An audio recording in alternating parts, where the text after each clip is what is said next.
Now, if there's one thing I know about Jeff Stelling, he loves his UK grime music. Anything. We do what dons do, longest 90 anything.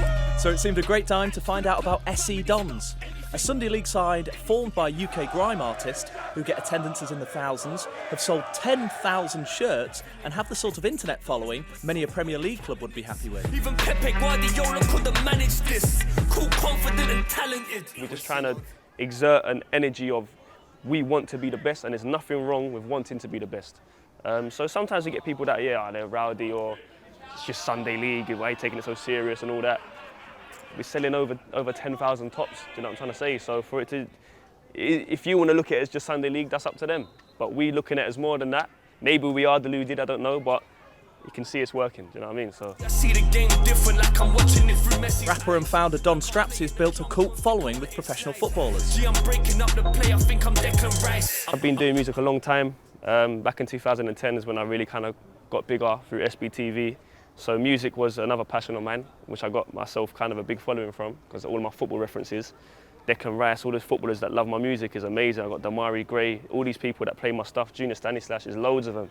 And yeah, man, that's what I do. Music as well. It's music one of my, I like writing, so yeah. That must be amazing though, to have those footballers who you look up to, looking up to you. Of course, bro. I say it all the time. These are millionaires, man. These are rich people, young, rich, successful men, and they're inspired by me, writing my lyrics in the council estate. Do you know what I mean? So it's amazing, man. It really is. When we've got people like Don Strapsy making music about football, because that's what is the main thing in his life.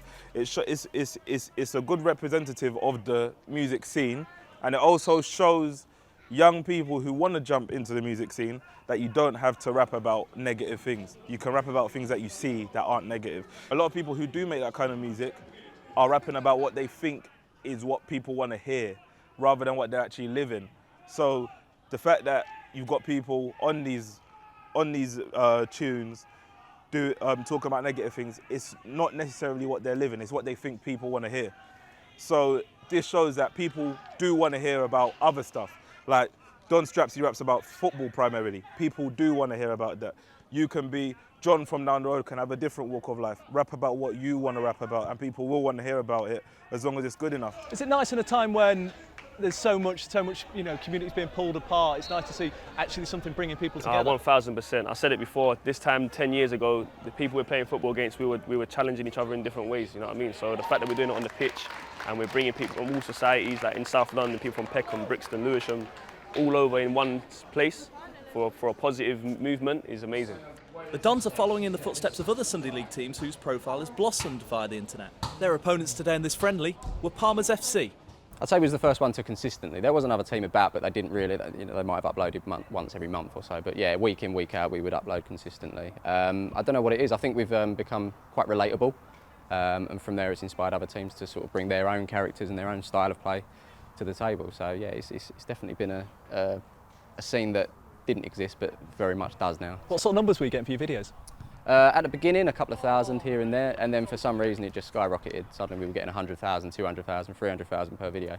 Mad. You look at non-league clubs where money is the struggle for a YouTube site coming into it. They've already gained a fan base. Those fans might not be able to physically come to the games, but there's other ways of earning money as a club. So advertisement deals, YouTube revenue, merchandise. If they're relatable and they've got a good thing going, they could completely outdo a non-league club and skip those things. And that's not necessarily a bad thing. It's just a modern way of looking at it. And I think there's a lot of non-league clubs actually adapting to what we are doing. There's a lot of non-league clubs filming their games now. Why do they want to film their games?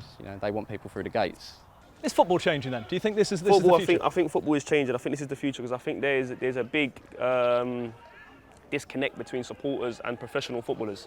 And I believe it's changing because what we're showing is if you bring the camera into the changing room, the supporters want to see it. They want to see it. I'm a football fan. I used to love Manchester United. Manchester United was my life. Then SE Dons have really taken over. That's what I support now. Do you know what I mean?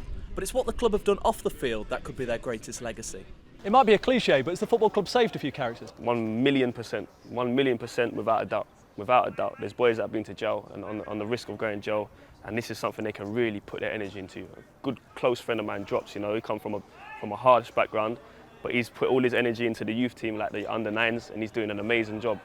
And yeah, it's definitely saved people. It's brought people together.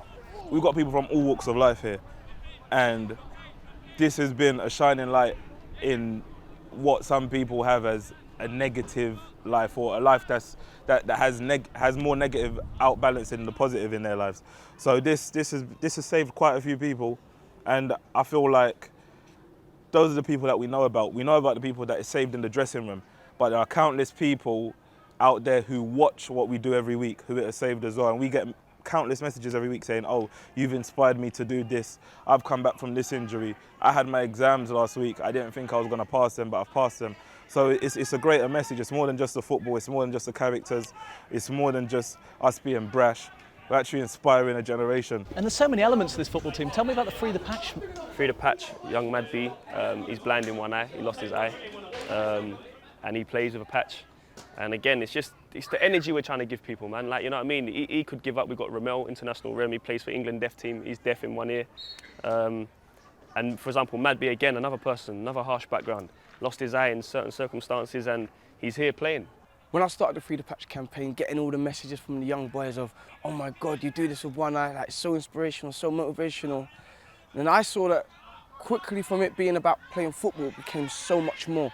Like, there's so much young people who are motivated and inspired by the story that I thought it's only right that I continue to push it forward, and in true Don spirit, anything for the Dons. And that's what we're trying to do. We're trying to tell people, be proud, man. You know, we play on rubbish pitches. This is beautiful for us. We come from grassroots football. Rubbish pitches, uneven pitches, you know. Believe in yourself. That's what we're trying to do. This is way more than football, way more than football. To some people, it's their escape. It's their escape from things that they're going through in their normal lives. It's a way for them to come and connect and feel like they belong to something. And a lot of people, it's about finding the belonging, finding where you fit in. At the Dons, everybody fits in, no matter who you are. Call them family. Yeah, I don't call them fans. I don't like that word because it's almost like we're superior to you, and we're not. So that's family, man. We embrace them. We take pictures with them. We shake their hands when we see them. They're no different to us. We're just on the camera doing the work. So we really embrace them. They come out here, wherever we travel, they come. Buy kits, it's ridiculous. So yeah, that's family. The way I joined this team was quite organic and generic because they're just my friends. So I never guessed that it would be this big. So as I said at the beginning of our chat, I'm just taking it all in right now. Like, it's quite unreal. When I'm out with my girlfriend and I get stopped for pictures, that is the best moment ever. But The more astute among you might recognise goalkeeper Big G from his recent making acquaintances with Sky Sports' very own Jamie Redknapp. Luckily, Big G had calmed down by the time I arrived. Well, sort of. To see so many people out for a grassroots game is what we're here to do. We're here to inspire the next generation, to be proud of Sunday League football. We all got to start somewhere. You've got boys who are playing at the top level who have come from where we've come from. So big up them. How far can this team go? We're already global, so how much? What's going to stop us? What is going to stop us? I'm looking forward to 3 cup finals. Hopefully, then we can see an attendance of about 15,000. We've done 3,000 already. I want to see the whole family out. So I want to show the power of grassroots football, the community that hasn't been engaged in a long time, that potentially haven't got a relationship with professional football, that see the Dons badge and they're inspired. That's what I want to see. I want to see more kids inspired, more investment into grassroots football, and it starts from us. You've got some footballers, haven't you? People like Zach Ansar, who's played man. Football League. Serious Was he on the ballers. bench for the Champions League for Arsenal? Yeah, serious ballers, man. Jack Samutis played for Cyprus under 21s. Salvan Kisitu, Ryan King Elliott, young boys from Crystal Palace and Leyton Orient. We've got really good footballers, man. You know, and again for them, this is another thing we're providing. These are boys that have come out of the game, professional game, and it can be depressing, man. To come out as a schoolboy can be depressing, and we're here. They're just enjoying their football here. Has it helped you sort of fall back in love with football a little bit? Yeah, 100%. That's what I say to the boys. I had a rough time through injuries and stuff and didn't play. And then since I've been back here, I've started back playing on Saturdays again. But I say Saturdays I'm loyal, but I'm most loyal to these guys because they give me the platform to enjoy the game that I love the most. There's not really anything negative you can say about this, apart from what I told you. Maybe we're a bit rowdy, that's fine. We're not angels. Grime is a culture. It's more than just music. We are grime. You look at us, we're grime. So it's good that, yeah, I'm hoping that we can just keep shedding positive light. We got yourselves. Thank you so much for giving us time for coming down here. Honestly, having us. Jeff Sterling's an absolute legend. So the fact that you guys even know who we are is amazing, you know? So yeah, it's good stuff. The great thing is, Don, you called him Jeff Sterling. He hates that, so I'm going to keep that in just to wind him up. Yeah. Jeff Sterling, yeah, man, legend. Do you watch Soccer Saturday then? I do, man. I do. I grew up on it. I used to stay on my Saturdays, watch it all.